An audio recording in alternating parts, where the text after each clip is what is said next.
আসসালামু আলাইকুম ম্যাম। গাড়ি কি বাসার সামনে নিয়ে আসবো?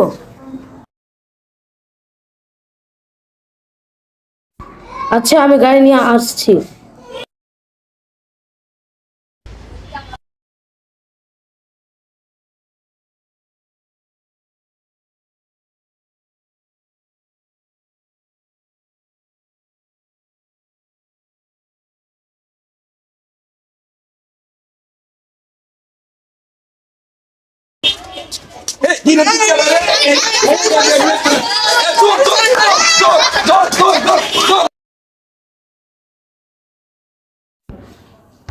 হাই হাই, এই ব্যাগ কার? এটা তো মেয়েদের bag. High high, high high, এত টাকা!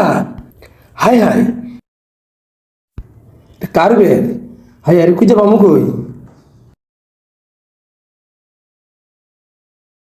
ম্যাডাম, আপনার ব্যাগ দেখেন তো ম্যাম, সব ঠিকঠাক আছে কি? অনেকগুলো টাকা ব্যাগে।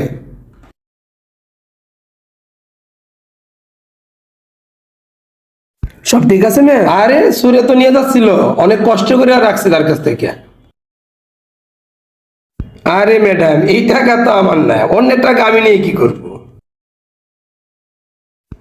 আমি একজন সাধারণ মানুষ, অন্যের টাকার প্রতি আমার লোভ নেই। আমি একটা কাজ খুঁজতেছি যেন নিজে কাজ করে চলতে পারি। আচ্ছা ম্যাম। না না ম্যাম, আমি তো টাকার লোভে এই কাজ করি না ম্যাডাম। সুরে একটা ব্যাগ নিয়ে যাচ্ছে, তাই আমি বাধা দিছি, এটা আমার দায়িত্ব ছিল।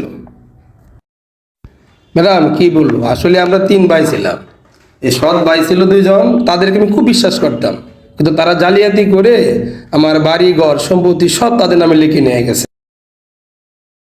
ভাইদেরকে আমি খুব বিশ্বাস করছিলাম, দলিলটা না পড়ে আমি স্বাক্ষর করছিলাম।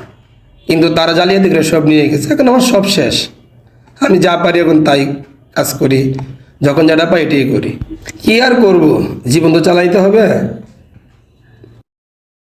জি ম্যাম।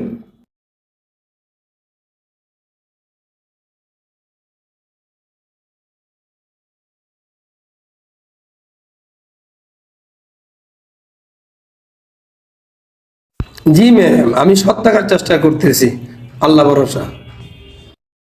না না ম্যাম, এই টাকা পয়সা লাগবে না ম্যাম। জি ম্যাম, অবশ্যই টাকা করবো ম্যাম, আমার একটা চাকরি হবে তো। আসসালামু আলাইকুম।